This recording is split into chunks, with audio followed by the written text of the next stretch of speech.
Right now on Morning News Now, an urgent plea from Ukraine's president to President Biden. Today, the two leaders set to meet at the White House as part of President Zelensky's renewed effort to secure more U.S. aid for Ukraine's war against Russia.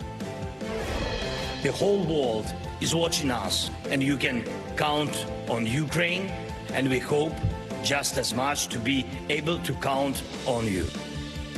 Now the clock is ticking for Congress to act, with lawmakers divided on funding for Ukraine and Israel. All this as calls for a ceasefire grow in Gaza. We have team coverage.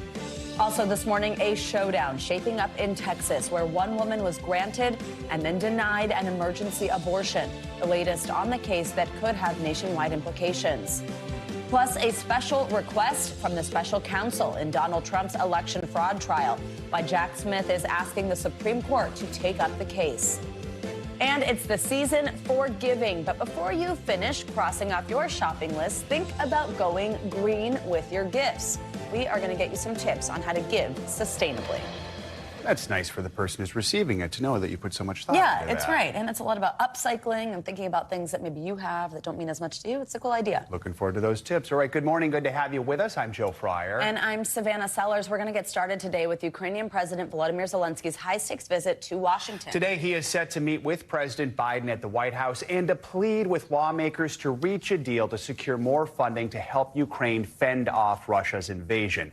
But the visit will take place against the backdrop of a Congress divided over additional support. President Biden has proposed just over $60 billion in new wartime funding for Ukraine as part of a national security package. But lead GOP negotiators doubt a deal will be reached before the holidays. Some Republicans are insisting that funding be tied to tougher restrictions at the southern border, where illegal crossings hit record highs. When it comes to keeping America safe, border security is not a sideshow. It's ground zero. If Republicans keep insisting on Donald Trump's border policies, then they will be at fault when a deal for aid to Ukraine, Israel, and humanitarian aid to Gaza fall apart. For more, we're joined by NBC News White House correspondent Monica Alba. Monica, good morning. So despite this visit, there does not seem to be an imminent deal to give Ukraine the funds that it wants. Where do things stand this morning?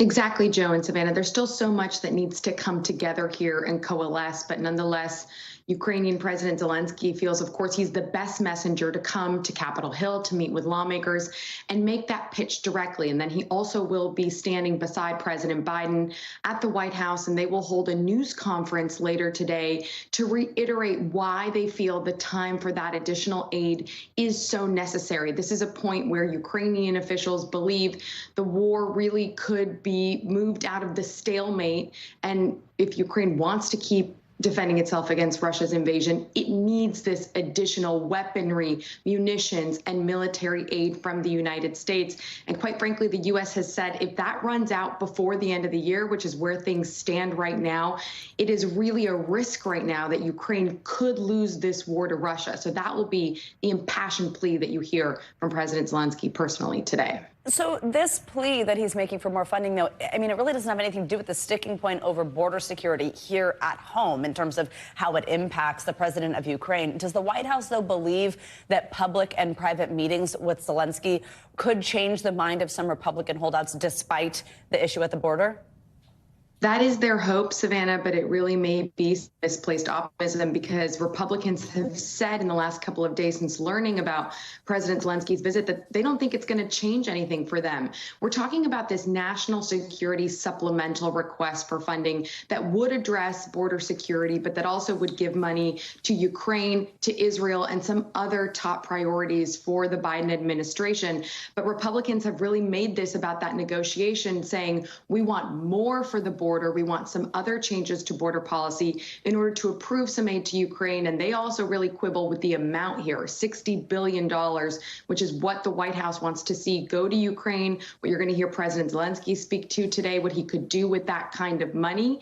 But Republicans and the GOP have really said, we do not really think we can write them a blank check. And there's such limited time to get anything done. Just a couple days before lawmakers are scheduled to leave for the Christmas holiday, the White House has said this needs to get done this week or they would ask lawmakers to stay to try to hash out a deal. But we all know that sometimes those things get punted so that lawmakers can go home. All right, Monica Alba, ahead of a big day in Washington. Thank you so much. Well, in the Middle East, Israel's bombing campaign in southern Gaza is threatening the hundreds of thousands of Palestinians who were told to flee there. This morning, the southernmost city of Rafah, which is near the border with Egypt, is coming under an Israeli air assault. The city was one of the places Israel had told Gazans to evacuate to. The fighting comes as UN relief agencies and aid groups issue new warnings about the humanitarian catastrophe unfolding in the Palestinian enclave. More than 18,000 people have been killed, according to Gaza's Hamas-run health ministry. Well, the UN says 85% of the population is displaced and half are now starving. People are just sleeping on the concrete. Winter is here. We have sewage water. They're struggling to find clean water. They're struggling to have food. And that was 2 weeks ago, before the offensive in the south. Since my colleagues report that, again, tens of thousands of people have been moved. They cannot go in the shelter anymore. So basically, they are in the open air. They are outside. NBC News correspondent Hala Gourani joins us now from Tel Aviv. Hala, thanks for joining us. So, I mean, these devastating reports coming from the UN and aid groups working inside Gaza just keep coming as Israel expands its assault on the south, hearing many accounts like the one we just heard there. We're now getting reports of airstrikes on Rafah, as Joe had mentioned. It's supposed to be a safer area. Tell us the latest on that. Yeah, well, we have a crew inside of the Gaza Strip that was able to film at an internally displaced persons camp in Rafah. I'll get to that in a moment. But you mentioned the humanitarian situation. I mean, aid agencies are telling us that in some cases, in some of these camps, there are 600 people to one toilet. OK, so it gives you an idea of the hygiene conditions. People are getting diarrhea. They're getting intestinal infections. They're getting chest infections that are turning into pneumonia. They cannot get basic care. Creams, paracetamol, ibuprofen, all of these very basic supplies that you would normally be able to get at a corner pharmacy, they're not able to acquire because they are all pushed into smaller and smaller enclaves with little to no infrastructure and very little in the way of medical help and assistance. I mentioned this crew that we have inside of the Gaza Strip, just as the Israeli authorities and Egyptian authorities, it has to be said, continue to block access to Gaza to independent journalists. And they were able to collect some testimonials, including this one from a teenage girl who is talking about her situation in an internally displaced camp and how she is living and has been trying to survive through these last few weeks. Take a listen. We are tired of the living we are living. We were displaced from Gaza and from Gaza to Hamad and Khan. From Khan Yunis to here. We are tired. We are tired. No one feels us. We need a piece of bread. We can't find food. I can't find water to drink. We are humiliated. This is not our country. Right, and meantime, on the military front, the main focus is on Khan Yunis as well as Rafah, as you mentioned, and the Israel Defense Forces are announcing the death since the beginning of the ground incursion of 104 of their troops in Gaza. Back to you. So, Hala, the UN General Assembly is set to vote today on a non-binding resolution calling for an immediate ceasefire. Is the U.S. going to vote against this measure again? How is it expected to go? So, as you know, the U.S. did use its veto power inside the UN Security Council a few days ago when it vetoed the resolution that was tabled by the United Arab Emirates calling for that immediate humanitarian ceasefire. In this case, we are expecting the U.S. certainly not to vote in favor. We're going to have to follow to see. This is non-binding. It is the UN General Assembly rather than the Security Council.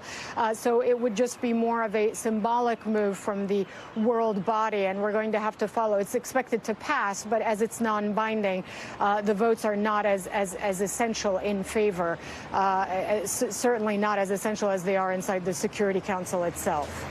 Hala, I want to ask you one more question about the situation in Gaza. The World Health Organization has provided more details.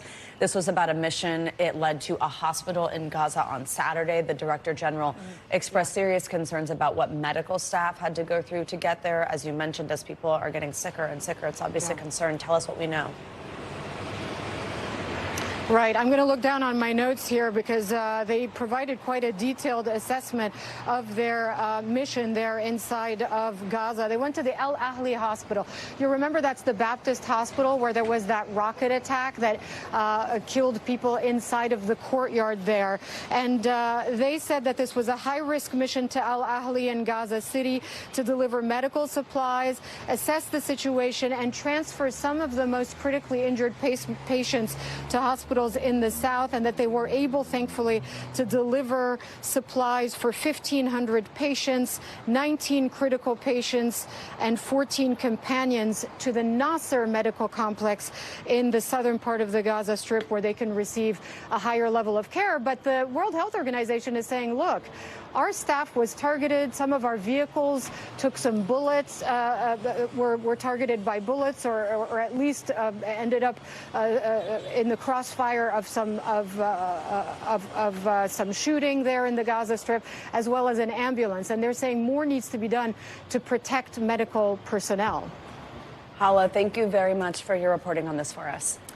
As the war drags on, there is growing uncertainty about if both sides can ever ultimately find a peaceful solution to the conflict. Former NBC News correspondent and bureau chief in Tel Aviv, Martin Fletcher, joins us now. Martin, good to have you with us. We're speaking with you because you wrote an article on the war for the Times of Israel. It's titled "The Opportunity Within the Catastrophe." Tell us more what you mean about that. Well, you know, things look terrible right now, and they are terrible right now in Gaza, Joe.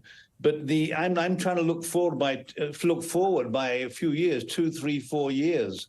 At a certain point, the fighting has to stop. And by the way, I don't want to sound naive about this, because obviously there's a lot of problems still to be solved in Gaza. And don't forget, there's a northern border that Israel has with Lebanon. They're still fighting daily on the border with Hezbollah. So that needs to be solved too. But ultimately, when the shooting stops, at some point, Israel and the Palestinians have to look at each other and say, well, that was about as bad as it can be. We can't let it get worse. We have to do something to stop this. And I think with the help of the United States, with the help of the international community, Israelis and Palestinians will be advised, maybe even forced, to sit down together and work out a future together. They need to do that. I mean, there's been this is the 6th war, I believe, in the last 15 years between Israel and Hamas. If there's a major war on the north between Israel and Lebanon, it'll make the war going on now with Gaza, it'll look like child's play compared to what will happen in the north if Israel and Lebanon and Hezbollah go to war. Hezbollah has about 150,000 rockets pointed at Israel, many of them highly accurate rockets. So at some point, they need to sit down and talk the future. I don't want to use the word peace, but they need to work out a way to live together in the future. And I do believe that from every catastrophe proceeds opportunity. We know that. It may sound naive right now. It's not encouraging right now. But at a certain point, the 2 conditions need to be met. Israel must understand that force is not the answer to everything. You can't fight your way past every problem. You can't kill your way out of every problem. And the Palestinians also have to realize something very important. The time is not on their side. Palestinians believe that as time goes by, something will happen and Israel will disappear. Israel will not disappear. So when those 2 conditions are met, and I do believe that coming out of this horrific round of fighting now, both sides will realize the time has come. Martin, you referenced a little bit what you think the U.S. needs to do here, but I want to ask you now, I mean, we're one of Israel's biggest supporters. What role should the U.S. play to help try to ensure some type of end to this conflict and hopefully something longer term that breaks this cycle of conflict? Well, Savannah, it's not going to be pretty. The United States is going to have to wield a big stick. against Israel. I know at the moment, of course, President Biden and America is Israel's greatest ally by far. But friends at some point need to speak truth to friends. And the truth is that Israel needs to negotiate peace with the Palestinians, and the Palestinians need to negotiate peace with Israel. They're not doing it voluntarily. So America has a very important role to play in forcing both sides to the negotiating table. And, as I say, it may not be pretty. At the moment, America's support is critical for Israel. But at a certain point, that support needs to turn to tough love. All right, Martin Fletcher, thank you so much for joining us this morning. As always, we appreciate your time. We sure do. Thank you. Well, the Texas State Supreme Court has ruled against a pregnant woman seeking to get an emergency abortion due to serious health concerns. Kate Cox is around 20 weeks pregnant. Last month, she learned her fetus has a fatal diagnosis. Hours before the ruling came down on Monday, Cox's attorneys announced she left the state to get the procedure because of deteriorating health. For more on this, let's bring in Michelle Goodwin. She's a professor of constitutional law and global health policy at Georgetown Law School. Michelle, thank you very much for joining us. Good morning. So Texas has these two primary laws regarding abortion. One gives people the right to file civil suits against anyone who provides an abortion. And then the second also makes it a felony to perform an abortion from the moment of fertilization. So at issue here was whether Kate Cox should get an exception here because of her medical prognosis. The state attorney general, Ken Paxton, said Cox did not sufficiently demonstrate that her situation qualified for an exemption to that law because her pregnancy did not threaten her life. Obviously, two different things are being argued here. So what do you make of that? What do you make of this ruling? So the Texas Supreme Court has issued an order that the district court judge rescind their order, which would allow an exception in this case because the district court determined, based on the evidence that was there, that this was a threat to her life because she's with a pregnancy where it's a non-viable pregnancy, and this non-viable pregnancy could interfere with any future pregnancies. And at a baseline, according to the United States Supreme Court, a pregnancy is 14 times more likely to end in a pregnant person's death than having an abortion. That's the Supreme Court in a whole woman's health case that came out of Texas in 2016. And so you're right in highlighting that we see two extreme distinctions here. On one hand, if a doctor moves forward with performing an abortion in a case such as this, that person could risk a $100,000 fine, 99 years incarceration, and the revocation of their medical license. And so there's much at stake here, and Kate Cox has now left the state, or is leaving the state, to have the pregnancy terminated. So we know that the Texas Supreme Court leans conservative. Walk us through their decision here that they came to sort of overrule the previous judge that cleared the way for Cox to get the emergency abortion. So what the Supreme Court stated in this case is that this is actually not a matter for the courts. The first thing that they said is that this is a law, and this is a law that has been determined by the Texas legislature, and the court doesn't find a reason to interfere with that law.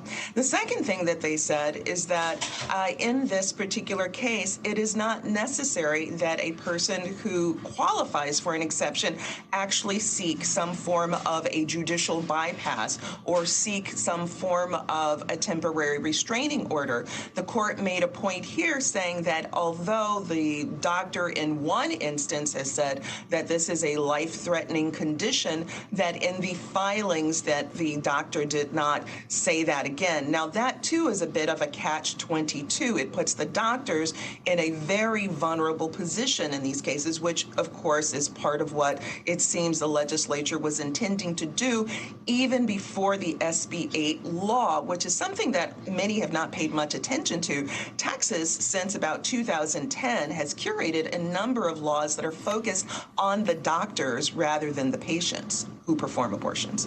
So Cox is a Texas resident. Could she face any legal repercussions for, as we now have heard from her attorney, she is going out of state to get this procedure, this medical attention?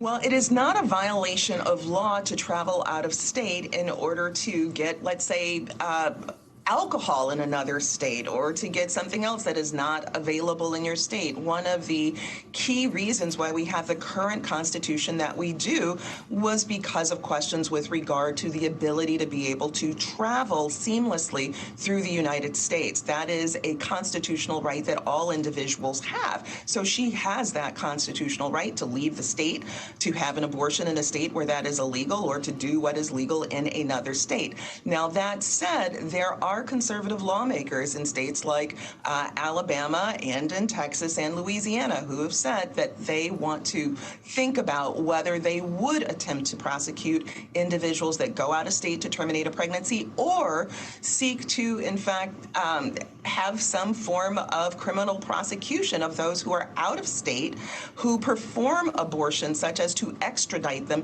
to their states. Georgetown Law School's Michelle Goodwin, thank you very much for walking us through this morning. Thank you. Now to Washington, where the House Rules Committee is expected to vote on a resolution today. It could give the green light to an impeachment inquiry into President Biden. If the expected party line vote passes, House Republicans hope to put the proposed inquiry to a full floor vote as early as tomorrow. That is according to two sources familiar with the matter. However, GOP members have still not come up with direct evidence of any wrongdoing by the president. NBC News Capitol Hill correspondent Ali Vitale joins us now with more on this. Ali, good morning. So House Speaker Mike Johnson says he understands many GOP members don't believe President Biden committed any impeachable offenses here. So why is the speaker moving forward with this? Because they're still going to try to find something. I mean, that is truly the underpinning here. Is investigations have been going on, Joe, for the entirety of this Congress. The entire year, 3 key committees on the Hill have been sending subpoenas, seeking information, trying to focus their investigation on the president's son, Hunter Biden, as well as his brother. But now they're in the process of trying to link the president to his family members. They have yet to do that, but they want to be able to launch an impeachment inquiry so they can ratchet up their investigation efforts in hopes of finding something. I think it's really important for us to still underscore that none of their investigations at this point have yielded anything that marks substantive impeachable offenses of the president, who was at that point the vice president and then a private citizen during his time out of office. Nevertheless, Republicans are going to persist with this. So, Ali, this potential vote this week, it's coming as the Republican majority in the House is now smaller after George Santos was expelled. So there is little room here for error. What can we expect? What do you think is going to play out in the next 24 to 48 hours? Look, it's going to be tight, but as you point out, Savannah, with the loss of one more Republican member, everything was going to be tight. But frankly, even before Santos, Republicans and Democrats alike were dealing with razor-thin margins in this Congress. The impeachment inquiry, at a certain point a few months ago, we thought Republicans did not have the votes. What Republicans are saying to us now is that they do have the votes to launch an impeachment inquiry because they think that Republican members went back home to their district over Thanksgiving and they found that there might have been an appetite not to impeach the president necessarily, but certainly to inquire as to whether or not they should impeach the president. But here's where all of this gets sticky, right? Because it looks like at this point they actually have the votes to move forward with this later this week on Wednesday is what our understanding is. But the problem becomes then you get into 2024, you are in an election year, and some members who are leading the charge on this impeachment inquiry or investigation already have said they feel they have enough to impeach the president. Rank and file members that we talk to say they don't see that evidence right now. So you do end up in a quagmire situation for Republicans where politically they either have to go ahead and impeach President Biden on what right now looks like flimsy evidence that does not necessarily exist in the way Republicans need it to, or they need to acquit him, and that becomes problematic in an election year politically. So, Ali, real quick, we mentioned Santos. We want to talk about something else with Santos, reporting that federal prosecutors have entered plea negotiations in their criminal case against him. What's the latest there? Well, look, this is what you would expect, especially after the fact that he's out of Congress and certainly still has to deal with all of these criminal charges against him. The fact that we know that he's entered into plea negotiations with prosecutors, again, that makes sense. We'll look to see what that actually looks like. Until then, George Santos is spending his time on Cameo and apparently making a lot of money on it. There's that. Sounds like he's doing quite well there. All right, Ali, thank you so much. Thanks, Allie. Well, in a development in the federal case against Donald Trump's efforts to overturn the 2020 election, Special Counsel Jack Smith made the surprise move of asking the Supreme Court to decide whether Trump has immunity from the upcoming trial, bypassing the normal appeals process. The court has now said it will consider whether to hear the case in an expedited matter and asked Trump's lawyers to respond by December 20th. Now, Smith said it was, quote, of imperative public importance that the court step in to rule whether a former president is clear from prosecution for crimes he may have committed while in office, as Trump has claimed. NBC News legal analyst Danny Ceballos is, of course, here with us. Danny, good morning. So explain why it is that Jack Smith is seeking help from the Supreme Court now and why it's important. A brilliant strategic move, because in the ordinary criminal case, this would go to the Court of Appeals and it would wend its way through and take months, if not years. Basically, Jack Smith is saying, hey, this is, excuse me, such an important issue. Decide it now. Take it away from the Court of Appeals. Let's get this over with, because we all know where this is going. It's going to the Supreme Court, just like it did in the Nixon era. And the court then did grant that speedy resolution and decided the issue within a month of filing the petition. So Jack Smith makes a compelling argument. Hey, you did it before in a very similar situation, and we're going to resolve this vexing issue that could cause a huge scheduling problem. We'll get it over with now, and then it's smooth sailing to the March trial date. You know, because when you think about it, if that March trial date gets moved at all, now we get into major controversy. Anything before the election, the defense will howl. They'll say you're interfering with an election. Anything after an election, or specifically after inauguration, if that case is still pending, it's over. Trump appoints an attorney general who will dismiss it. Bye-bye federal cases. That's assuming he wins, of course, the election. So we know the Supreme Court isn't required to take the case. So what can we expect next? If they do take it, what kind of timeline? I feel like this would move faster than your normal Supreme Court case. Yes, exactly. And Jack Smith cites precedent that in the Nixon era, they did the exact same thing. They took the case and decided it, I believe, within a month of the petition being filed. Now, that sounds really fast, but we're talking about a March trial date. So even a month would be a quarter of the time, if I'm doing my math right, until the trial. So, I mean, really anything makes a big difference at this stage, because we're literally just a few months away from one of the trial dates. Has Trump's camp said anything about this? Have they said, well, I mean, they've said that they are they're going to fight this. They're going to want to delay it as much as they can, because for them, a huge victory in all the federal cases is if they can delay it at least into the middle of the election, in which case they can try political prosecution. And as I've said before, if they get it past the inauguration date, these federal cases are over. Not the state cases, but the federal cases go bye-bye. Danny Ceballos, we appreciate you always. Thank you so much. Jack Frost is making a few stops through parts of Georgia and Florida. That's right. And meteorologist Angie Lassman is keeping an eye on him for We're us. not going to talk about the horror movie. I know. I was like, isn't that the scary guy again? Angie, good morning. Good morning, guys. That's the technical term, Jack Frost, I guess. Yeah, we do have some of these freeze alerts that are up for just a small section of the southeast, but still, they matter. So parts of Georgia and Florida, especially along the coast, you can see some of those frost advisories in the light pink. It is a little chilly there this morning. We've got temperatures ranging from the upper 20s in places like Macon to the high 30s in Valdosta. Those kind of upper 30s stretch out towards Panama City, and then Pensacola is sitting into the low 40s. So just heads up, you might head out to your car and deal with a little frost this morning. Otherwise, we look to parts of the Midwest, the plains, and we're running above normal for this time of year with these temperatures. Low 60s in Little Rock this afternoon, 50 degrees for St. Louis and in Cincinnati as well. And these temperatures continue to be kind of mild here up through the Midwest as we get into the later parts of the work week. Tomorrow, 46 degrees in Omaha. Minneapolis will sit at 37, and the Northeast starts to see that kind of warming trend too. We go from the upper 30s in New York on Thursday to the low 50s by Friday and Saturday. It's going to feel really nice. Mid 50s for Richmond Friday and Saturday. So those milder conditions will settle in for December here. We just have to get through the work week. Meanwhile, it's pretty quiet across the country. You can see satellite and radar not showing much, maybe a little snow falling in those higher elevations of the Rockies. But we do have another storm system that we are going to track as we get through tomorrow and really Thursday. It's mainly going to hang out over parts of the southern plains. Texas especially could see the potential for some really heavy rain. As we get through the next couple of days, we'll also see some snow kind of start up as we get into tomorrow.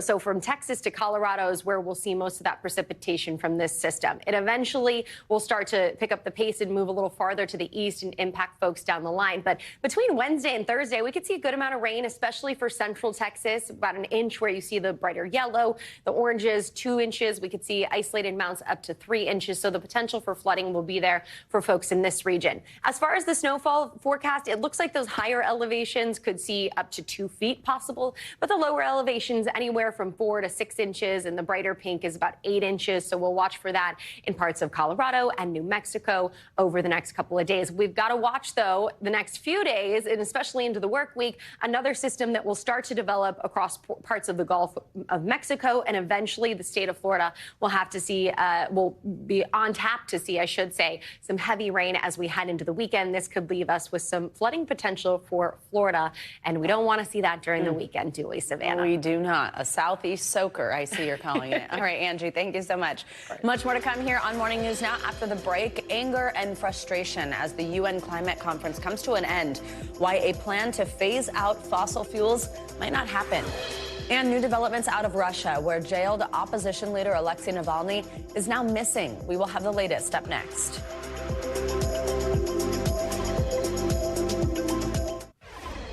Welcome back. The United Nations Climate Conference in Dubai was set to end today, but the talks may be in jeopardy after the United Arab Emirates, which is leading the summit, presented a draft deal yesterday that did not include a plan to phase out fossil fuels. Instead, the UAE's draft proposed options that would reduce the production and consumption of coal, oil, and natural gas. The move is now drawing criticism from many leaders. CNBC's senior climate correspondent Diana Olick joins us now from Dubai, where this is taking place, with the very latest. Hey, Diana, good morning. So walk us through the backlash here. Why are countries pushing back against this latest draft, and what have leaders been saying? Well, Savannah, it's because this latest COP draft released late last night just totally dropped language to phase down or phase out fossil fuels. That language had been in there over the weekend. It just says countries should take action that could include reducing their production and consumption of fossil fuels. This is a major blow to those who expected ambitious action to slow global warming. Reactions flooded in immediately from governments, policy groups, analysts. I'll give you a few examples.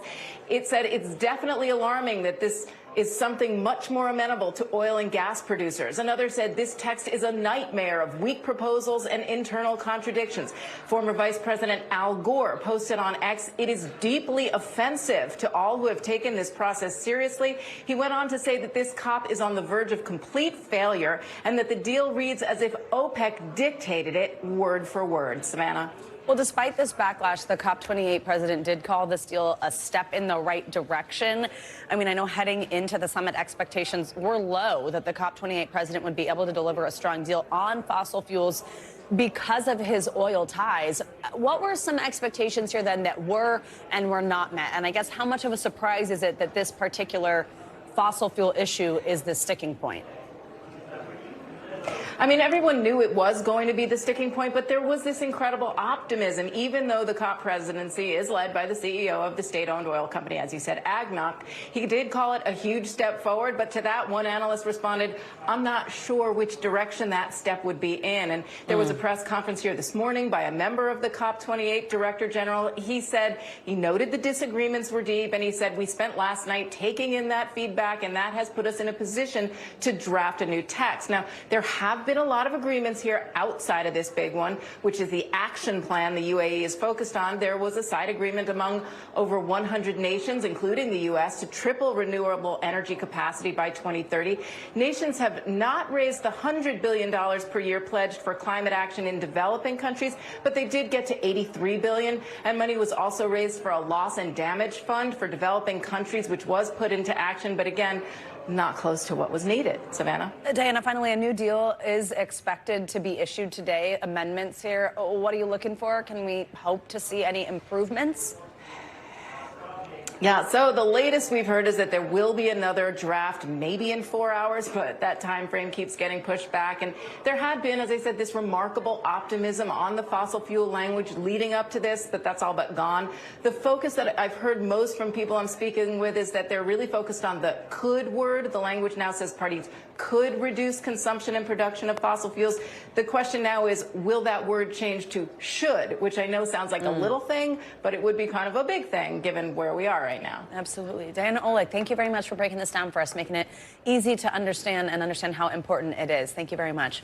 Well, now to a developing story out of Russia. That is where allies of imprisoned Russian opposition leader Alexei Navalny say that neither they nor the politician's lawyers have heard from him in 6 days. For more, we are joined by NBC News Chief International Correspondent Keir Simmons. He is in Moscow for us. Hey, Keir, good morning. Get us up to speed. What is going on here? Well, Savannah, we don't know. I mean, it's a mystery. And it could be that in the days, weeks to come, Navalny will simply reappear. He does seem to have disappeared. According to his spokesman, it's been 7 days now. His name has been removed from the list of prisoners at the prison where he was being held in solitary confinement. And there was a court hearing today, and he didn't appear.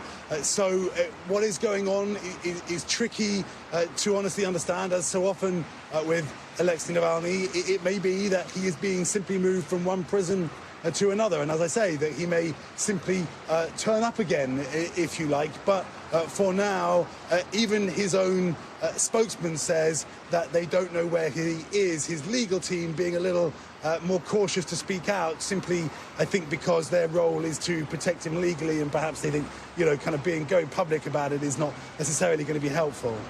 So we know Russian prison transfers are notorious for taking a long time, sometimes weeks, and sometimes there is no access to prisoners. You're not hearing from them. What is the Kremlin saying, though, about Navalny's whereabouts? Yeah.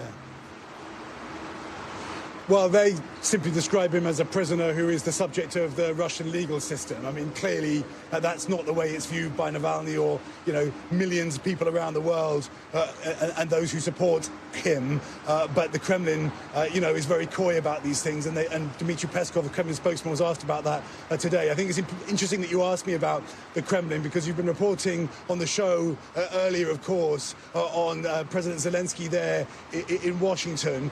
We're told that the Kremlin is watching events in Washington very closely, whether Washington will decide to provide more money for Ukraine. And then this week, this is a really crucial week for Russia, Ukraine. This week, President Putin will once again hold a question and answer session with the public and journalists, one he hasn't held for a long time. It's possible that Navalny is, if you like, being silenced while all of this goes on. There's another thing this week, too, which is a question for Europe over whether Ukraine will begin the process of entering the European Union. So, again, Russia is being open about the fact that they think these actions by the West this week are really important. Perhaps that's a clue as to what's happening with Navalny. Keir, we know you will stay on it for us. Let us know anything that comes out of that after that meeting between Zelenskyy and Biden. Thank you very much. Coming up, you've heard of seasonal sadness, but doctors say a prolonged feeling could be more serious than you think. We'll talk about it next in our weekly check-in.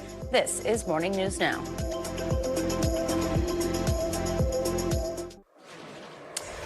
Welcome back. We are all about to be getting together with family and friends for the holidays, so why not polish up your conversation skills? We are going to help you out. Plus, could visiting a museum benefit your mental health? For answers on all this, let's bring in Dr. Soumya Dave to help break down some of these headlines, walk us through this. Here, she's a psychiatrist and the author of What a Happy Family.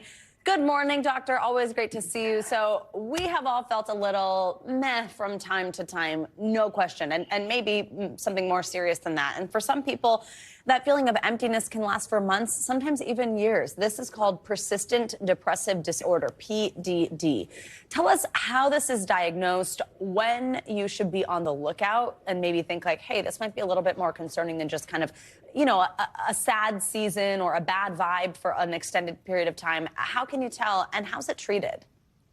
So important to know the distinctions between all of those. So in persistent depressive disorder, which is also sometimes called dysthymia, people describe feeling persistently depressed most days of the week for a period of at least 2 years. When they do feel better, they describe feeling better for only about 2 months at a time maximum. Now, people with major depression describe periods of time when they had depression, when they didn't. People with persistent depressive disorder describe this ongoing sense of feeling down. Many of them may even think that this is a part of my personality, this is my nature. But a lot of times there's a lot more going on underneath. And so I encourage anyone who is feeling consistently depressed, experiencing changes in their appetite, experiencing changes in their sleep, low self-esteem, feelings of hopelessness, poor concentration for an ongoing period of time, to seek out a mental health provider, because there is help out there and there are things that can help you feel better. Such important information there. Well, we're all about to have to make a lot of small talk, right? At all these holiday get-togethers, at different parties, when you're with your family. For some people, that can be really stressful. Walk us through anything you could tell us. Give us tips. Tell us how to develop our conversation skills to make what might kind of feel like an awkward moment a little easier at some of these parties. Can definitely be stressful, right? And I think for a lot of people, there's this belief that either we're a good conversationalist or we're not, but it's a skill that all of us can practice. And research has shown that when we have more meaningful conversations, we tend to feel more fulfilled. I like to start with asking novel questions based in curiosity. So instead of how are you, maybe ask what was the best thing that happened to you this year? What are you most looking forward to? Offer some meaningful information about yourself. Did you read a book that you just enjoyed? Did you go on a trip that you really liked that you want to talk about? When people open up, offer validation and empathy for their experiences and their vulnerability. And follow up. A lot of times we meet someone and then we lose touch, but consistency can go a very, very long way when it comes to building these meaningful relationships. And also, it's okay to have a party plan. So to think about these things before you enter a social gathering, it's totally okay to not wing it and to have a prepared plan. A party plan. There you go. Yeah, some talking points ready to go. Finally, there's some new research out there that suggests that headed to a museum could be good for your physical and mental health. I love this. Help us understand this connection. So research has shown that there's some sort of link between art and improved well-being, and the why behind this is still continuing to be explored. But research by Michaela Law at the University of Auckland in New Zealand found that when people looked at art, they experienced lower blood pressure and also lower amounts of that stress hormone cortisol. There's also been other research that's shown that when people look at art consistently, they may have lower rates of depression and dementia. Now, again, the why is still being explored behind this, but what we do know and what we've talked about on this segment before is that when we are participating in relaxing activities, we feel better, and there is a mind-body connection. So I'd say if anybody is thinking about a cultural immersion or going to a museum, take this as a sign to go for it because it might be beneficial in more ways than one. There you go. Well, it sounds like a fun holiday activity, too. So get out there. Dr. Dave, as always, thank you. We appreciate you. Coming up, Giving Green. When we return here on Morning News Now, we're going to help you cross off your holiday shopping list in a sustainable way. Stick around. We will be right back.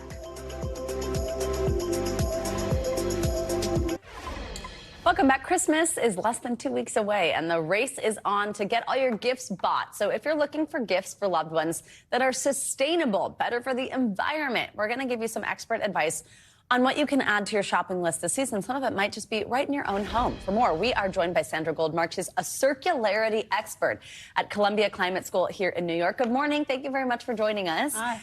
Let's start with your title before we get to sustainable gift giving. I love this idea, circularity expert. Explain what exactly that means for people who have never heard of something like that. Well, circularity or the circular economy, it's actually very simple. It means making and finding objects that are well made, that are going to last, repairing and reusing things instead of tossing them, and when you're done with something, passing it on to somebody who might need it. It's really quite simple, and it's a way we can all make a difference. And being an expert in this, what's the type of thing that you've sort of studied, that you understand, that you are spending a lot of your time thinking about? Well, the whole cycle is interesting to me. How do we design products that can last longer? My real expertise is in repair and reuse, actually. But I'm interested in the whole cycle of thinking how we can do it better. Absolutely. So when this comes to something like the holiday season and a time of gift giving, what are you thinking about when it comes to getting people gifts? I'm thinking about being a little more thoughtful and intentional about what I do around the holidays. A lot of these things people might already be doing. For example, you can give local experiences instead of an object. You could get something used. There are a million ways to get fabulous used things, from electronics to clothing to books to maybe something you already have that you want to pass on. You could give some of your time. Acts of service are wonderful. Yard work, repair, childcare. It's all more precious than gold. Yeah, absolutely. I think we might have a full screen here if we could pull it up on some of these ways that we can actually give in this circular type of way. Walk us through, like I like this one, give sustainably sourced food, wine, and plants. How do you determine something like that? Like, let's say you don't think you've got anything in your home, or you think that somebody does want to unwrap something, you know, rather than the act of service. How is it that you can kind of double check yourself and understand if you are giving sustainably? That's a really good question, because we do sometimes want to buy new things, and I look for, if it's food, I look for food that's local, that's ethically sourced. If it's an object like clothing, or an appliance, I look for something that's well made, where I know that it can last a long time, that it can be fixed, that the person really needs it or wants it. If you are looking to kind of maybe, I don't even like to use the word re-gift because I feel like sometimes it's like, oh, that, that's that sweater mom gave me, I'm not going to wear, I'll pass on to somebody else. But if you do want to kind of think about what you have in your home that could either be repaired or kind of, shined up a little bit and pass it along, what would you recommend if somebody's looking to do something like that? I might be unconventional. I actually think re-gifting is wonderful and really thoughtful. Like, if you have something and you think somebody else might want it more, why not pass it on? I think it's quite meaningful. And it doesn't have to be high value. This is a necklace my aunt gave me, and I still wear it to this day. She took it right out of her closet. There you go. I love that. That's a good idea. Like things that are just kind of like an accessory or something like that maybe you haven't been wearing that somebody else might. Are we seeing this be more of a trend? Do you think people are being more mindful about gifting in a sustainable way? Absolutely. Circularity is growing, especially among young people who I think realize that consumption patterns, and especially in countries like the U.S., are really a big driver of climate issues. So young people are shifting to more sustainable, more circular patterns of buying. Reuse and thrifting is growing enormously. Yeah, that is so true, especially among younger generations. It's big on TikTok, all that type of stuff, how you can thrift. Senator Goldmark, thank you very much. Happy holidays, happy gifting. Thank you for helping us out on this. Thank you. Great to have you here.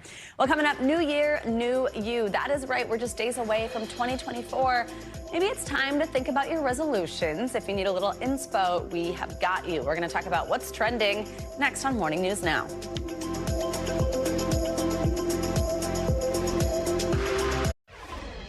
Finally, this hour, health topics starting to trend a lot more. Of course, people are getting to that time where they're trying to figure out their New Year's resolutions. Yes, the digital publication Well and Good put together a list of wellness trends they expect to make headlines in the months ahead. Faye McRae is head of content at Well and Good. She joins us now with more. Thank you so much for being here. Good morning. So first, just tell us how this list kind of comes together and what are some of the factors you're thinking when compiling what might be coming for this next year ahead? Yeah, well, trends is a huge deal for us. This takes a whole year of research for our reporters and our journalists, just looking into those things that are going to be the next big things in health and wellness. So artificial intelligence, obviously, just in the last year has grown so much. I assume it's going to be a huge trend in 2024. What are you seeing with AI? Yeah, well, AI is here to stay, as we know. So we're talking about it in this case with respect to personalized fitness. So we've been doing wearables for a long time. I know I try to keep up with my rings.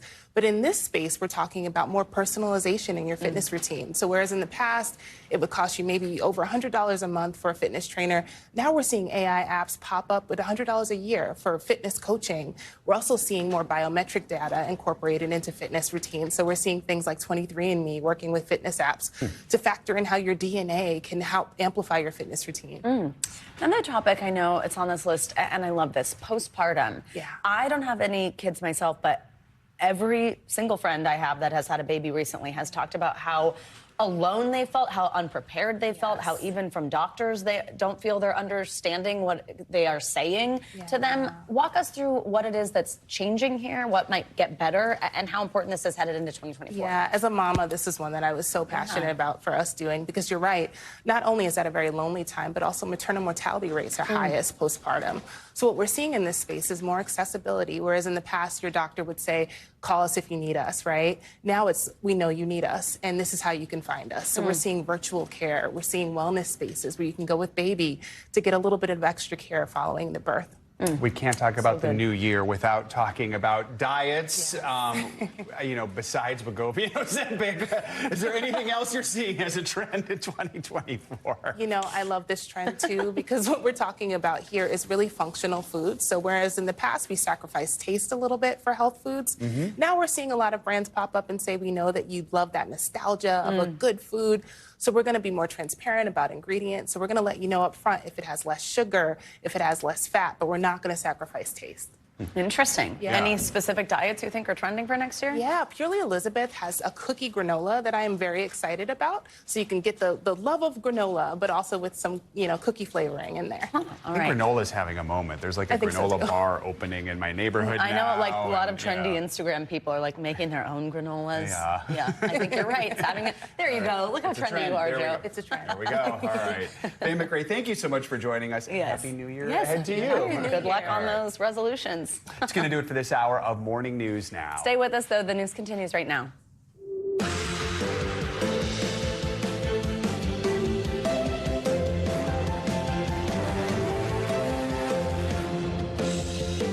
Good morning. Thank you so much for joining us. I'm Savannah Sellers. And I'm Joe Fryer. Right now on Morning News Now, Ukraine's President Volodymyr Zelenskyy back in Washington. He's expected to meet with President Biden a little later this afternoon. It is a critical show of force in Zelenskyy's appeal to America to help bolster Ukraine's war effort.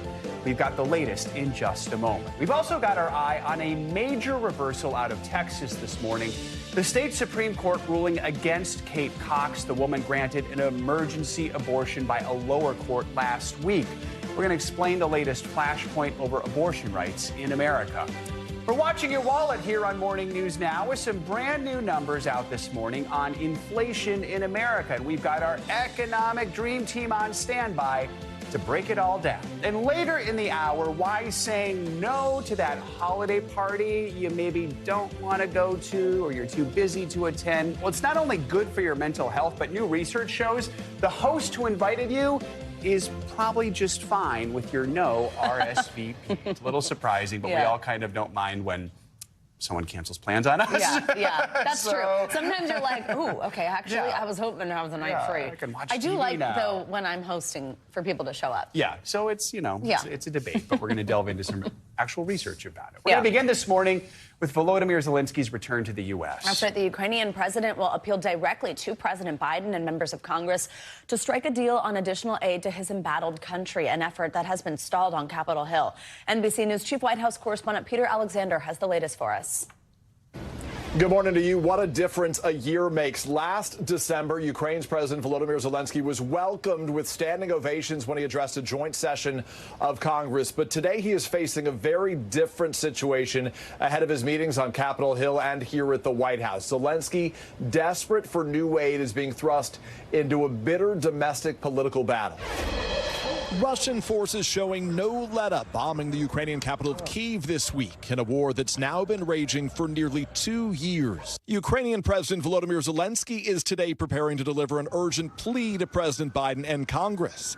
The time is running out for the U.S. to approve more aid to bolster Ukraine's war effort. Ukrainians haven't given up and won't give up.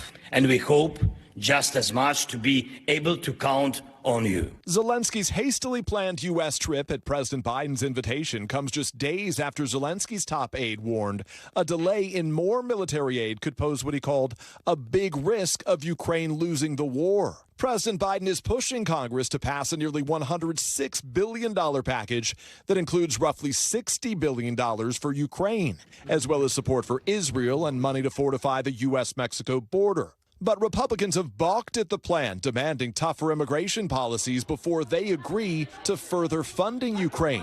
The political standoff comes as American support for Ukraine is waning and the country's counteroffensive has stalled. Still, Zelenskyy is arguing that a failure to act now will only empower Russian President Vladimir Putin. If there's anyone inspired by unresolved issues on Capitol Hill, is just Putin and his sick clique. President Biden insists new aid cannot wait, that it must be passed before the end of the year. And we can't let Putin win.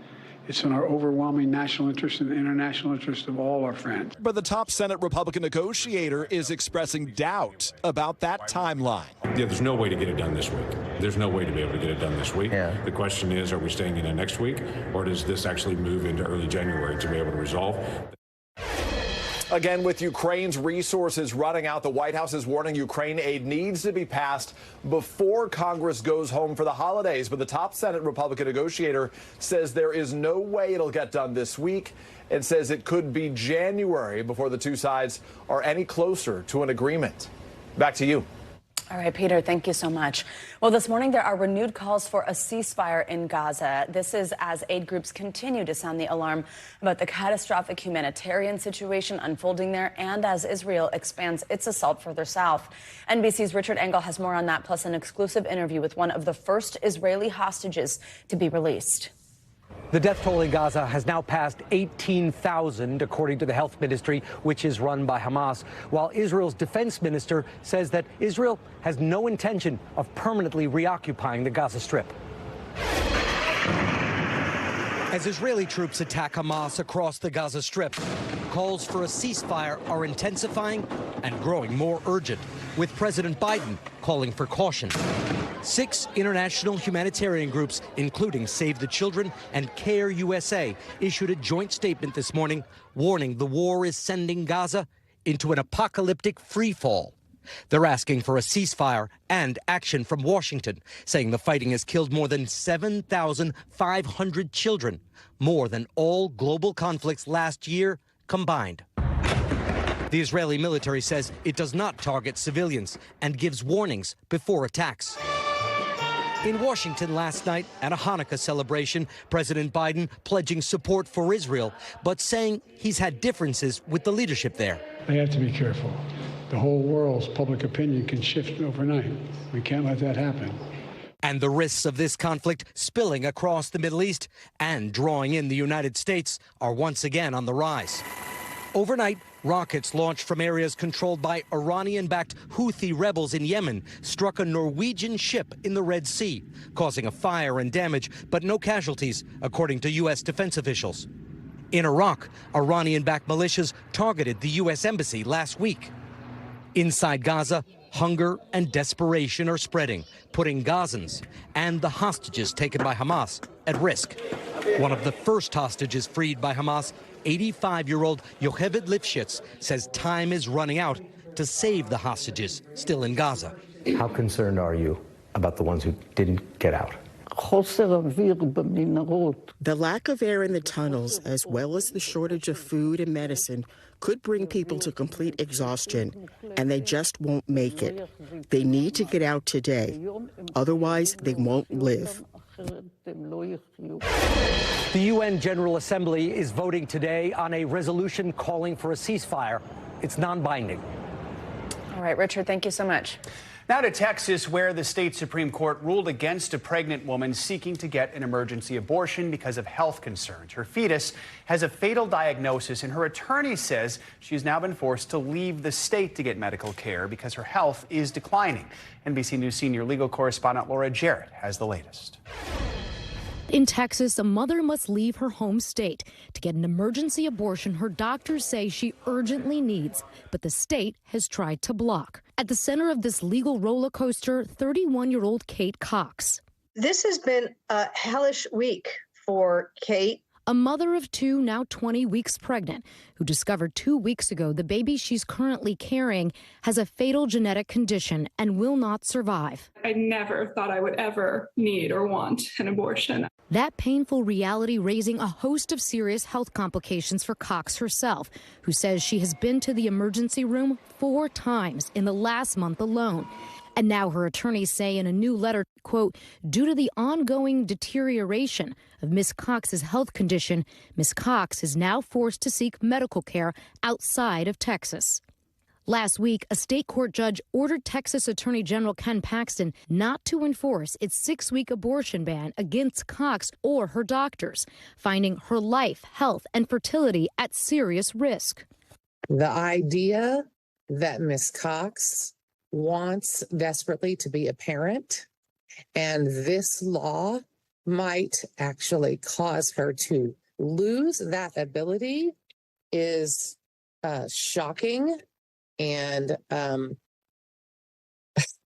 would be a genuine miscarriage of justice. But that decision was swiftly put on hold late Friday after Paxton's office petitioned the state's highest court to stop her procedure, arguing she doesn't meet the criteria for a medical exception.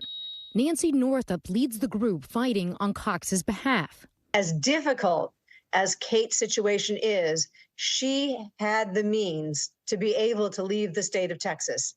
That is not the case for most people. Cox's case highlighting a stark new chapter in the battle over abortion access.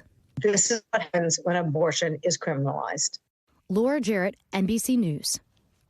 Well, Rudy Giuliani is back in court today in Washington for day 2 of his defamation trial. Jury selection wrapped up Monday, then the trial got underway with opening statements. A federal jury already found Giuliani liable for falsely accusing 2 former Georgia election workers of tampering with 2020 election results. The purpose of this trial is for the jury to determine how much Giuliani is going to have to pay them. Giuliani spoke to reporters outside the courthouse, telling them he does not regret the false comments he made. Whatever happened to them, it's unfortunate if other people overreacted, but everything I said about them is true. Do you regret what you did to Ruby? Of course I don't regret. I told the truth. NBC News Justice and Intelligence correspondent Ken Delaney joins us now. Hi, Ken. Thanks for being here. So tell us, what do we know at this point about what the jury will have to consider in this trial and anything about selection so far? Hey, good morning, Savannah and Joe. Well, they picked a 6-person jury and 2 alternates and went right into opening statements yesterday. This trial is only about damages. The judge has already ruled that Rudy Giuliani, once dubbed America's mayor, defamed these 2 women when he made false statements about them, trying to tie them to bogus claims of election fraud. And Mr. Giuliani has acknowledged in legal papers, despite what you just heard there, that he did that he made false statements about these women. So the only question is damages. The women are asking for as much as $43 million in compensatory damages. That would not include any punitive damages. It's really anybody's guess what the jury will do. They'll have to decide just how damaging Giuliani's conduct was to these women. So we had opening statements yesterday. What did we hear from each side? Yeah, Joe, so the lawyer for the 2 women said in their opening statement that Mr. Giuliani, by making those comments, stole the lives of Ms. Friedman and Ms. Moss by destroying their names. And he played a sampling of recorded messages showing some of the vile racist slurs that were directed against them. They had to leave their homes. Remember, Giuliani accused them of, they were counting votes in Atlanta, of engaging in voter fraud, of bringing in a suitcase of ballots. It was all made up, and they suffered because of that. Now, Mr. Giuliani's attorney, interestingly, sort of acknowledged the wrongdoing and said that these women were harmed by Rudy Giuliani and they're good people, but he said the punishment must fit the crime. And he said if they go as high as $40 million, this will be the end of Rudy Giuliani. He said it would be the civil equivalent of the death penalty. Ken, we know that the 2 former election workers, they're expected to testify in the trial. The defense says Giuliani will testify as well in his own defense. Walk us through that decision from his attorney. It's important for him to take the stand. Well, in light of the comments that you played, his comments outside the courthouse, it's a puzzling decision because if he goes on the stand and says what he said was true, that's going to be a disaster for him. And it really underscores and raises questions about what Mr. Giuliani at this point in his life is thinking. You know, obviously, this is not his only legal problem. He's under indictment in Georgia. He reportedly is struggling to pay his legal bills. He's got his apartment in New York up on the market for sale. So it's a real moment of crisis for Mr. Giuliani. And his message is totally right now at odds with the message his lawyer presented in that courtroom yesterday. All right, Ken, thank you so much. Attorneys for Hunter Biden say the federal gun charges against him should be dismissed. Lawyers for the president's son say prosecutors violated promises they made as part of an earlier deal that would have allowed Hunter to avoid felony charges. Now, NBC News has learned that in a court filing, Biden's team accused prosecutors of conducting a, quote, selective and vindictive prosecution. Hunter Biden is charged with obtaining a gun and lying on a federal form about his drug use. In addition to the gun charge, he now also faces multiple tax charges. Well, we are expecting some mild weather conditions across the country, at least for now. But a new storm system is on the move. Meteorologist Angie Lastman is here with the latest track. Angie, good morning. Good morning, guys. It was such a busy weekend across the eastern third of the country with that storm system that moved through.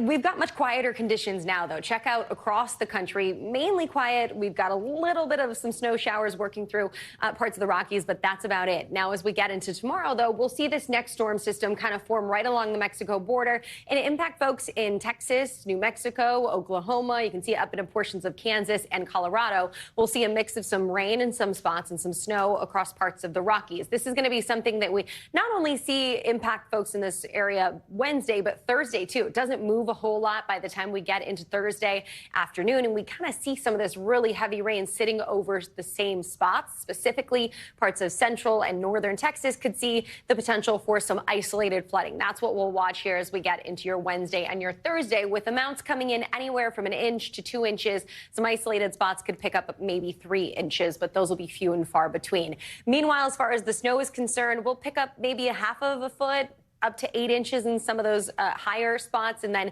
the really high elevations, we could see up to 2 feet, but that would be over 7,500 feet or higher, where we could see that kind of significant snowfall. Then we'll turn our attention to kind of a couple of things going on. So there's that system that I just told you about. As we get into Friday and then eventually Saturday, we start to see this system developing in parts of the Gulf of Mexico, and it's just going to usher in a whole lot of tropical moisture, and mainly for the Florida Peninsula. So we'll see the Sunshine State dealing with some of this rain as we get into your Friday, your Saturday, and your Sunday. We'll start to see some of this rain working into parts of the southeast, calling it a southeast soaker. We'll see those high rainfall rates, so it won't be hard for us to get some of that flooding going as we get into our weekend plans across this area. It does impact folks across parts of the coastal Carolinas, too, so it'll be something to watch for. Meanwhile, how about those rainfall totals, actually? Friday to Saturday, up to 5 inches. You can see along the Space Coast, Melbourne to Daytona Beach. We'll have some impressive rainfall. We know it doesn't take a lot to see flooding across most of the state of Florida, really. So we'll likely watch that happening as the weekend goes on. Meanwhile, the record snow drought continues, guys. Snow so far this season has been anything but impressive for Washington, D.C., Philly, New York. No snow compared to what we should have at this time of year. Albany is doing okay, Boston at 6%, but it's been a while since we saw some snow. 667 days ago in New York since the last day. We didn't get any last year, really. Right. Yeah. And it continues. No. I know, you love the snow. Hopefully we'll get some. Scary. Why is it like that? Right. I was told in Minnesota there's no snow either. So, yeah. It's an interesting year. I have a feeling it'll change. Hopefully. Hopefully. Angie, thank you. We got more to come on this hour of Morning News Now, including why, yes, giant goldfish are now popping up in lakes nationwide and the problems they're posing to local ecosystems. That's a little freaky. First, though, an NBC News investigation into some alarming labor conditions that some Amazon workers are facing in Saudi Arabia. More on that after this. Welcome back. A new investigation from NBC News and our media partners has revealed surprising new allegations against Amazon. Migrant laborers working for the retail giant in Saudi Arabia say that the companies that supply workers to Amazon took advantage of them and even left them in debt. Here's NBC News Now anchor Vicki Nguyen with our latest reporting. It's one of the biggest companies in the world with a market cap of $1.3 trillion. Right here.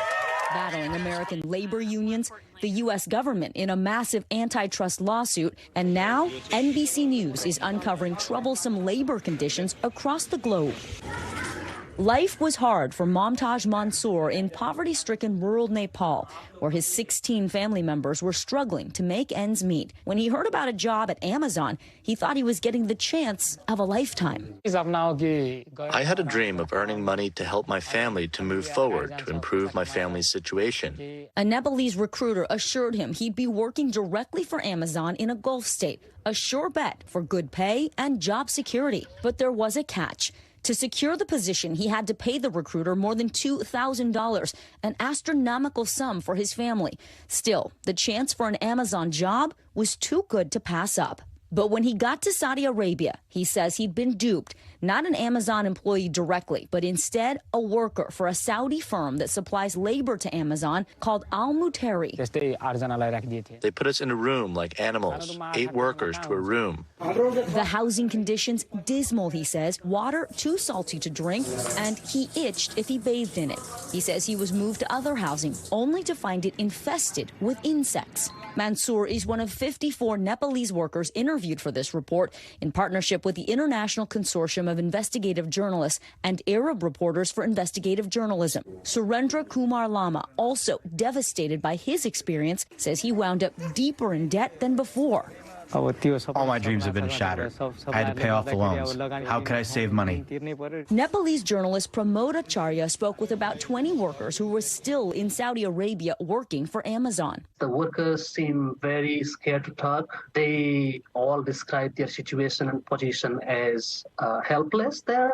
And on the floor of the vast Amazon warehouse in Riyadh, Mansour says the work was hard. On his feet 8 hours a day, bathroom breaks monitored. After 5 months of work, he'd grown thin and weak. I would feel like I was being pierced with needles or walking barefoot on stones when I returned to my room. My whole body would ache. The level of exploitation they then faced in Saudi Arabia means that many of them are highly likely to be victims of human trafficking. Ellen Knight of Amnesty International co-authored a report on deception in recruiting practices. Amazon didn't take the action necessary at that time to prevent those abuses, and therefore workers have continued to suffer over several years. In a statement to NBC News, Amazon said that providing safe, healthy, and fair working conditions is a requirement of doing business with Amazon in every country where we operate. And we are deeply concerned that some of our contract workers in the Kingdom of Saudi Arabia were not treated with the standards we set forth and the dignity and respect they deserve. The company added its own investigation found labor violations, that it is implementing stronger controls to ensure similar incidents do not occur, and that it is compensating workers who paid recruiting fees to the companies supplying labor. For Mansour, his troubles only worsened after he was suddenly told by text he was laid off. They were not allowing us to return home. I told them it would be better if you kill us instead of giving us so much pain. Kill us or send us home. The labor supply firm Al-Muteri did not respond to repeated requests for comment. The only way to escape, Mansour says, was to pay an exit fee of more than $1,300. My family's financial situation is devastating now. I lost everything going there, including my health. My body suffered a lot at Amazon. Now back in Nepal, Mansour, filled with regret and debt, feels he needs to look abroad for other opportunities, hoping he doesn't get caught in the same cycle once again. Vicky Nguyen, NBC News. Argentina's controversial new president says he is preparing the nation for a painful shock adjustment. He made the comments as he was sworn into office in the midst of an economic crisis. NBC's Rahima Ellis has that story.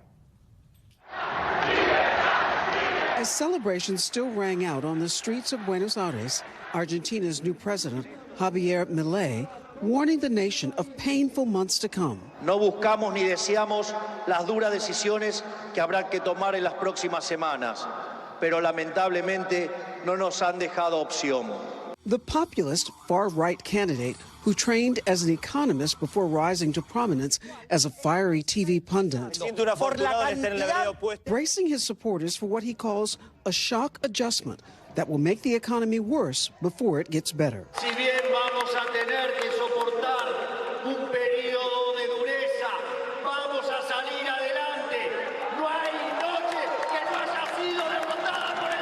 His speech was light on specifics, mentioning only a 5% cut in public spending.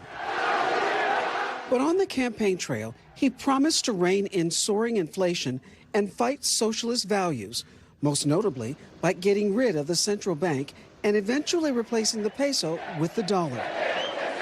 These next 6 months are going to be critical to see whether the policies he's talked about will actually be able to be put in place. A self-described anarcho-capitalist, Milei is no stranger to extremes, brandishing a chainsaw during the primaries, vowing to take it to the, quote, parasitic state.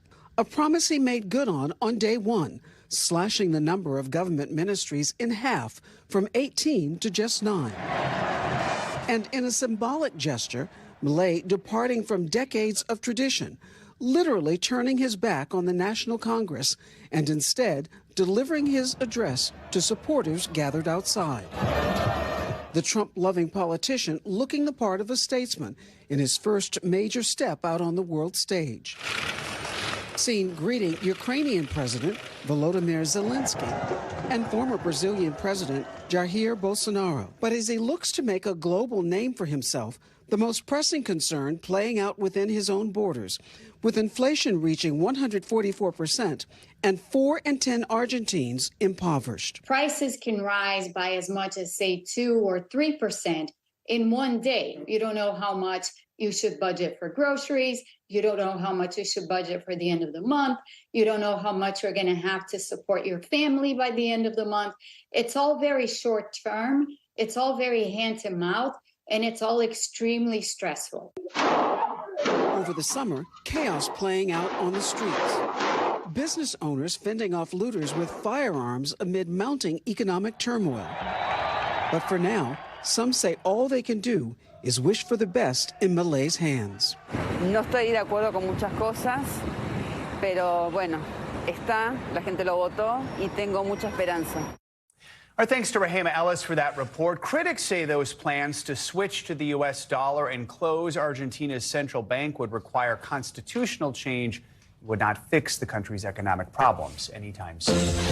Well, let's get to more international headlines now, starting in Vietnam, where Chinese President Xi Jinping landed this morning, using the visit to strengthen the relationship between the two countries. NBC's Claudio Lavanga has that and other news from around the world. Claudio, good morning.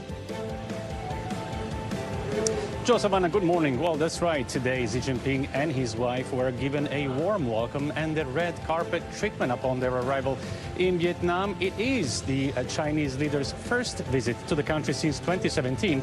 And analysts say that the timing is significant and is no coincidence because it comes only weeks after Vietnam elevated its diplomatic relations with Western aligned countries. Now, his visit is seen as a way for China to deepen ties with Vietnam, just as the Southern Asian nation is strengthening relations with Western countries. Now, let's go to Mali now, where the United Nations ended its peacekeeping mission after 10 years. In June, Mali's government asked the UN mission to leave, claiming that, quote, its future outlook doesn't seem to respond to the security needs of the country. Now, Mali has struggled to contain Islamic extremist insurgency for more than 10 years and became the deadliest peacekeeping mission in the world, with more than 300 personnel killed. And let's end this tour of the world at the Ritz Hotel in Paris, where a ring worth $800,000 that went missing after a guest stayed at the hotel was found. Well, I'll tell you in a second. I'll keep the suspense. Well, the guest, a Malaysian businesswoman, said she left the ring on a table in her room to go shopping, and when she returned, it was gone. She filed a police complaint after she suspected an employee stole it. But in the end, the hotel found it, guess where? Among the dust, in a vacuum cleaner dust bag. Well, now, I don't want to play Inspector Clouseau here, but if the ring was on the table in the room, how did it end up in the vacuum cleaner? We'll leave it to the French police to investigate. Yeah, there might be more to this story, but, you know, I would be more careful with my $800,000 ring. I'd say that's what the safe's for, most certainly. Right. Thanks, Claudia. Appreciate it. Thank you. Coming up, giant goldfish are wreaking havoc across the country. Why flushing the pets could lead to ecosystems being harmed in regions like the Great Lakes. We're going to explain next.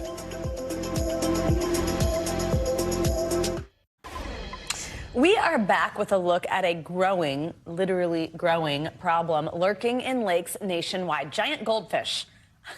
Like that. Well, that one's really giant on the giant screen, but really like big. That one that you're seeing right now have recently been popping up in the wild. And in some cases, they can be more than a foot long, weigh dozens of pounds. They're not just big. These fish are extremely invasive, as you can imagine, and they're taking a toll on the Great Lakes ecosystem. NBC News correspondent Maggie Vespa joins us from Chicago. More on this. Hey, Maggie, good morning.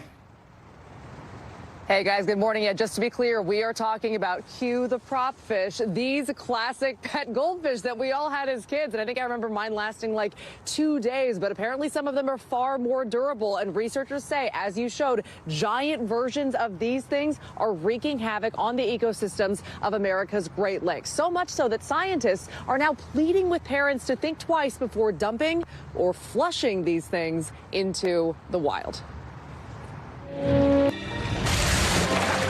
On the list of menacing aquatic creatures, this morning, an unlikely addition, the standard pet goldfish, albeit supersized. Look at the size of this goldfish. It is bigger than my entire hand. Giant goldfish that scientists say are storming America's freshwater lakes. There's a whole school of them. I'm literally looking at like 30 of them right now. The first time you saw these giant goldfish, what did you think? Honestly, I was in shock. I almost fell off my kayak. Buffalo teacher and avid fisherman Mike Loughran says he's caught close to 10 giant goldfish on Lake Erie. Kind of a cool pattern on it, but bizarre. He goes by Fish Like Mike on social media, where his mind-blowing catches routinely make a splash. It's just crazy to see something that growing up, you go to the fair and you get a little goldfish in a bag. All of a sudden, you're seeing one 14, 15 inches long. Look at that thing. Sightings becoming more common. Scientists now desperate to reel in this invasive species, which they say are ravaging the ecosystems of America's Great Lakes. A new study out last month lists options for reducing the population, including scooping goldfish out with commercial nets. But how do goldfish get from like pet store tanks to damaging America's lakes? Scientists say it's simple: human error. What is the deal with these things? Where are they coming from?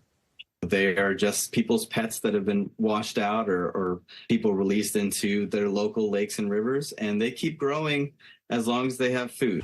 Friendly reminder, if you have a pet goldfish and you think it died, make sure it's actually dead before you flush it.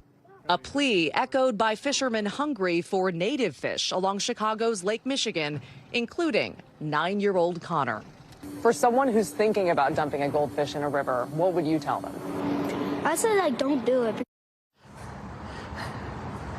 Guys, I gotta tell you, I'm trying to wake Gil up. Like, this is like our second hit, dude. You have to be more lively than this. I promise he's fine, by the way. Just one last thing really quick. Scientists stress if you catch a giant version of Gil, look alive. You should not throw it back into the natural bodies of water. You should instead, earmuffs, dispose of them, they say. Maybe that's why he's being so shy. Gil's upset with Gil, this it's the whole camera. story. This is your moment. Talking about teasing and people are flushing him when he's still kicking He's already had quite the journey. It's just all kind of disturbing. Maggie, thank you. And Gil, have a great rest of the morning. Get him warm, I guess. Thank you. All right, they were caught on surveillance video stealing more than $100 worth of items from a Kentucky boutique. But in the spirit of the season, the boutique owner decided to give all three of them a chance to learn from their mistakes. Marissa Burke from our Louisville affiliate has the story. Last weekend, a theft at a retail store became a life-defining moment for a 20-year-old. Friday afternoon, the owner of Pink Tag says 3 people between the ages of 17 and 20 years old ran off with more than $100 worth of items from her boutique. Stinks, it hurts, it ruins your whole day if something like that happens.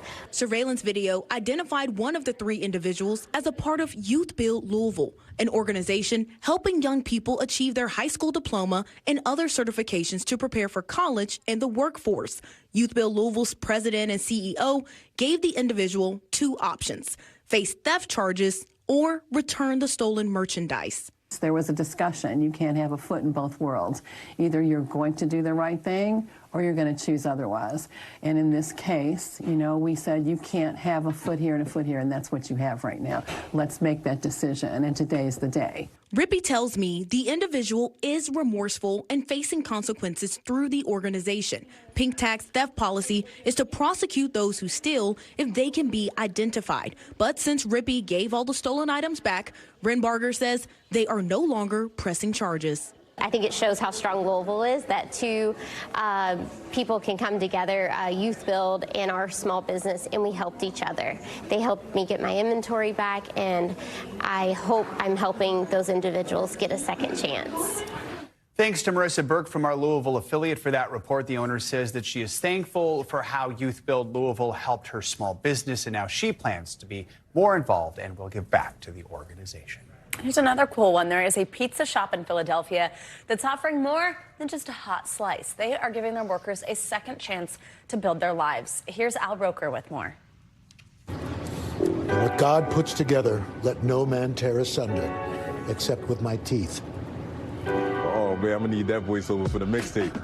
Growing up in West Philadelphia, Chef Michael Carter was always cooking alongside his grandmother. You know, he who's in the kitchen gets to taste it first. But his plans to attend culinary school were derailed when he found himself behind bars, convicted for armed robbery and sent to a juvenile detention facility at 16 years old. You were getting in some trouble. What was happening? Me and my mother, we weren't getting along, and I ended up getting kicked out, so I kind of ended up running the street. What do you remember of that time? You know, if you don't work, you don't eat. So I had to do a couple things that ended up on the other side of the law. From there, Mike spent a total of 12 years in and out of incarceration, convicted for various felonies. But he always managed to find work in the prison kitchens. Is that where you start actually developing kitchen skills? That was the first place I ever understood a culinary kitchen outside of the kitchen that I was raised in. So now I'm understanding how to do culinary math, because instead of just cooking for, say, me and my siblings, now I'm cooking for everybody on grounds. And then once I was in the penitentiary, I'm cooking for 2,000 people a day. With the dream of a cooking career still burning bright, he trained in culinary management after his release in 2013. What was it about food that you realized, I can feed people and I can make money? And they say, do what you love to do. Mm-hmm. So I love to eat and I love to cook. It just made absolute sense. Mike working his way up in kitchens and catering companies all over Philadelphia until he was introduced to Mohammed Abdul Hadi, also formerly incarcerated, and looking to open a pizza shop with a purpose. Slaying pies and saving lives. Down North is a mission-based for-profit pizzeria where every single one of my guys is a father. They're all returning citizens. People often say, do your crime, do your time. And then these guys come home to no resources, no jobs available. So how are they actually going to be the men who they are? Down North Pizza is hoping to improve upon Pennsylvania's nearly 65% recidivism rate by exclusively hiring formerly incarcerated men. We big on the resources here. They have access to a lawyer. We have housing for our guys. If we can't house you, we can point you in the right direction. So we have guys that we actually have placed in kitchens throughout the city. Mike serving as both executive chef and role model of the restaurant's purpose. Myself, as well as our founder and every single employee that I have, has been through it. But they didn't let that define them. They used it as either motivation or they use it as inspiration to move on to the next step in their lives. All while conjuring up school lunch, pan pizza nostalgia with each of his funky square slices. Tell me about the menu. We don't have a menu, we have a track list. It's basically the soundtrack to our youth in Philadelphia. And with the youth on his mind, Mike started a new program for inner city kids with a cooking class at the Philadelphia Juvenile Justice Services Center, hoping to lay the groundwork towards a different future for the next generation. We're actually teaching these kids how to cook, getting them involved. We actually have a healing garden there too. They get to grow the food, and in my class, you get to cook the food. So it's like a farm-to-table situation. Mm-hmm. So you're using food in a way to get them to come out of their comfort zone. Exactly. Try something out of the box and that may potentially be good for you. What do you hope kids take away from your classes? I just want them to be open to a different life than they were born into. I'm hoping my class serve as a key to open up that door to actually leave your neighborhood and see what you really can become once you explore the world. All right, thanks to Al Roker. What a neat story. And now I want pizza. All right, coming up, we have got some breaking inflation data out just this morning. Look at that. That can only mean one thing. Our economic dream team is here. NBC's Brian Chung and Investopedia's Caleb Silver. Keep going, guys. Chomping at the bit to break down those numbers and what they mean for your bottom line. We're watching your wallet next. We're back with breaking economic data. Yeah, November inflation came in at 0.1% on the month, 3.1% on an annual basis. Of course, here to make sense of this report, NBC News business and data correspondent Brian Chung and Investopedia's editor-in-chief, better known as our economic bobble-headed dream team. Good morning to both of you. Hey, good to have you. So, Brian, let's start with you. Walk us through the inflation numbers, how they compare with the month before. Looking pretty good, right? Yeah, well, a little bit of context is important here. So 3.1%, that's how much prices increased in November of this year compared to November of last year. Again, a yearly rate that we're talking about. That's a slowdown from the 3.2% we saw in the October to October period. But we have to keep in mind, economists had actually expected this report to come in perhaps a little bit softer than that. They were expecting 3%. So depending on your interpretation, yes, slower than October, but again, not as slow as maybe economists had thought. But again, these are rates of change. Prices are still going up, just at a slower pace than we had seen prior. All right, Caleb, your turn. Hot take on this. Yeah, inflation story is kind of over, except when you look at shelter prices. Brian will give you the breakdown in a second. Those are still really high. So is food away from home. But gas prices are way down. When you put all these things together, this inflation report kind of soft. You put the jobs numbers together that we talked about last week. Jobs are still strong right now. Wages, we got real average hourly earnings plus 0.2%. Those have kind of creeped up over the past year, and the stock market's doing good. This is a soft landing that the Fed was dreaming about. They're going to meet tomorrow. This is good news. All right, so Brian, let's break it down by category. What are we seeing in some specific areas? Yeah, well, it looks very similar to the October report, actually. So when we take a look at the monthly changes, now what we're looking at is the September to October period. That's this figure. Now let's take a look at October to November. Food prices going up by 0.2% over that time. Energy prices going down, as Caleb mentioned, due to gasoline prices going down 2.3%. Again, very similar to the 2.5% we saw in the month prior. But if there was one point of concern, it is shelter. This is the largest cost for most Americans, mortgages, and also rent. That going up by 0.4% over the month. So a bit of an acceleration from the October to November period. But again, we're going to have to see if these numbers are going to continue to decline. This number was previously something like 0.6, 0.7% in the past. So encouraging to see that at least that rate of change is coming down a little bit. All right, Caleb, like you mentioned, we are expecting to hear about the interest rate from the Fed tomorrow. What do you think, given these numbers? Yeah, Fed's doing nothing. They're going to pause again on interest rates. They're going to pause again when they meet in January. This is kind of the level they want. They'd like inflation to be a little bit lower, but it's the guidance into next year that we care about. We're going to look at the most boring but most important chart in economics tomorrow, the dot plot, the Fed's dot plot. Where do they see interest rates in 6 months, in a year? Now, a lot of investors are betting they're going to be lower 6 months from now and much lower a year from now. We're going to be looking for hints from that tomorrow. Brian, we know we're in the middle of the holiday shopping season right now. So what do these inflation numbers mean, especially for our wallets now and as we head into the new year? Well, let's compare prices now to prices last year, and these are just straight dollar amounts. So eggs, gasoline, milk, all getting cheaper. Eggs especially, check this out, $2.14 per dozen. A gasoline price is $3.96 this time last year, $3.62 as of the figures we just got. Milk going down from $4.22 a gallon to $4 even. The one thing that did get more expensive as you make those holiday meals, bread. Wheat's gotten more expensive, $1.98, so a bit more expensive than this time last year. But some other categories that we saw price declines, which could be news in this report, we saw rice and pasta go down. And then for those that are trying to shop, men's pants also got a little bit cheaper. So maybe that's a good thing to have under the tree this year. Yeah, maybe like at places like Hollister, or Abercrombie and Fitch, for example. You just had to dig in. You give me the door, I bust it down. Good time for men's pants and maybe some pasta for your holiday Lucky you meal. guys. All right, Brian, Caleb, thank you both. Appreciate it. Thank you as always. Well, let's stay on Money News. Ford is reportedly cutting production of one of its electric models next year. CNBC's Savannah Henao has that and some other financial headlines. Savannah, good morning. Good morning, Joe. Good morning, Savannah. Yeah, so Ford will reportedly slash production of the F-150 Lightning electric pickup truck by about half next year. Now, the move is in response to changes in market demand for electric vehicles. Ford will reportedly cut production of the Lightning to about 1,600 a week. That's down from recent plans to make 3,300 a week. Sales of electric vehicles have been growing, but not at the same fast rate as last year. Ford cut prices for the F-150 this summer by as much as 17% in an effort to gain market share. Hasbro is cutting nearly 20% of its workforce as a slump in toy and game sales has continued into the holiday shopping season. Hasbro's CEO expects challenging conditions to stretch into next year. About half of toy companies' annual sales come in the weeks leading up to Christmas, making it a make or break period.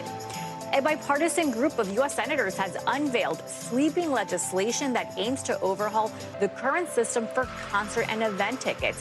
The Fans First Act would require all ticket sellers to disclose the total cost of the ticket, including fees. Sellers would also have to display the clear terms and conditions of a purchase, the seat or section of the ticket, and whether they are the original seller. However, the bill would still allow so-called concierge services, where a buy pays a broker to wait in a digital line for them, which critics say is unfair to ordinary fans, guys. A little bit helps. We are still the masters of going to the place where the concert is happening to avoid the fees. Save Joe a lot will of take money an doing that. extra trip to go buy at the box office. I'm like, I am way too much about instant gratification for that. Savannah, thank you so much. You got it. Well, USC basketball freshman Bronny James has begun a new era after recovering from a cardiac arrest a few months ago. NBC News contributing correspondent Kaylee Hartung has the details. Just 4.5 months after suffering cardiac arrest, Bronny James made his college basketball debut. Great to see him back on the court. His legendary father, LeBron James, courtside. The sold-out crowd on their feet, celebrating the University of Southern California freshman. Bronny's remarkable recovery coming after his family says he underwent a successful surgery this summer to treat a congenital heart defect. We prayed as a family. We had great doctors along the way the whole time telling us that, they believe things will, work out for us. Now the next generation of basketball royalty is even emulating Dad. Bronny played just 16 minutes off the bench as Long Beach State upset the Trojans in overtime. But nothing could spoil the gratitude the 19-year-old felt. I just want to say I'm thankful for everything. My parents, siblings, for supporting me through this hard time in my life. LeBron reflecting on the emotional day on Instagram, writing, "All I can say is, Bronny, you're simply incredible. You've already won the ultimate goal championship, and that's life." Kaylee Hartung, NBC News, Los Angeles. Good to see him back on the court. Coming up, it is, of course, that time of year again. Holiday parties at work, at home, at your friends' apartments. Well, that can leave some of us feeling a little burned out. But after the break, Joe's got some new research that could help put your mind at ease this season. Stick around for that.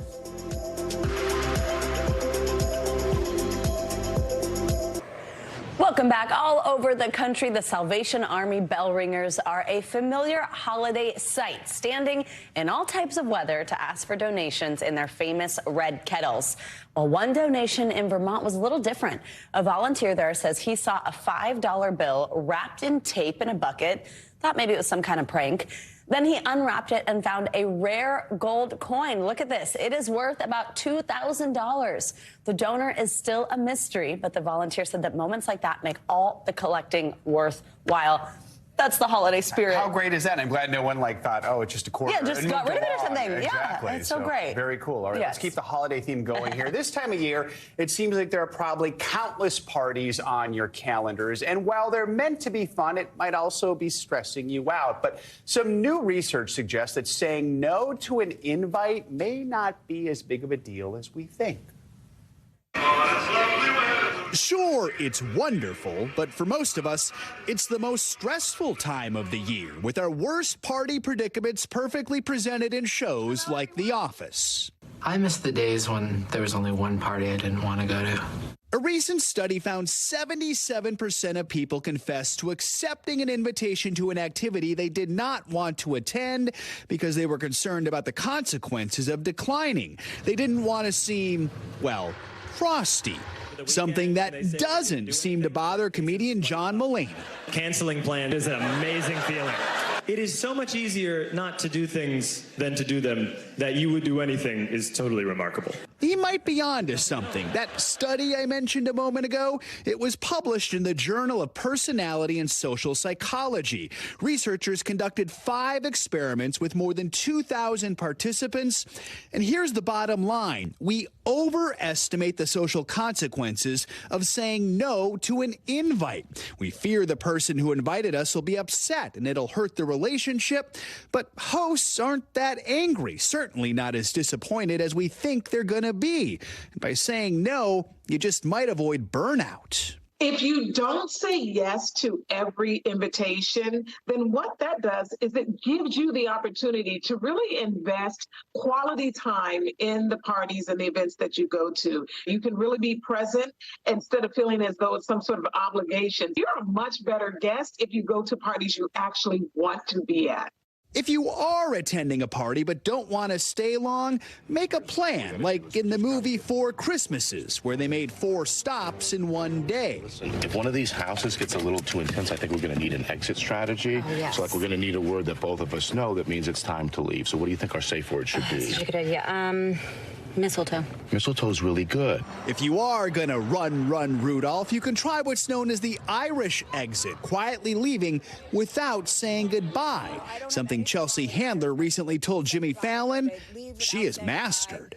I don't mind that. I've done it plenty of times. I've done it in my own house at a dinner party. I have. I mean, I just am done with the company and I wrap things up and I just go to bed, you know?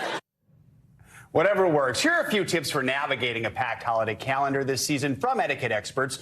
Don't commit to more engagements in a week than you would normally attend the rest of the year. Experts say you don't have to give a reason for not making it to a party. You just shouldn't wait too long to respond. If you're going to turn down an invitation, you should do it no less than 3 days before the party. I think I have 4 or 5 this week, and I've clearly not following those rules. Yeah, you've overcommitted. I'm going to everything. Yeah. I love it. I mean, so you're like more invites. I will get tired by the end of the week. I'm like, that was not the smartest choice, but you know, it's the season. It is. Might as well enjoy it while you can. And if you're not too stressed, do it. Very good. All right, that's going to do it for this hour of Morning News Now. But the news continues right now.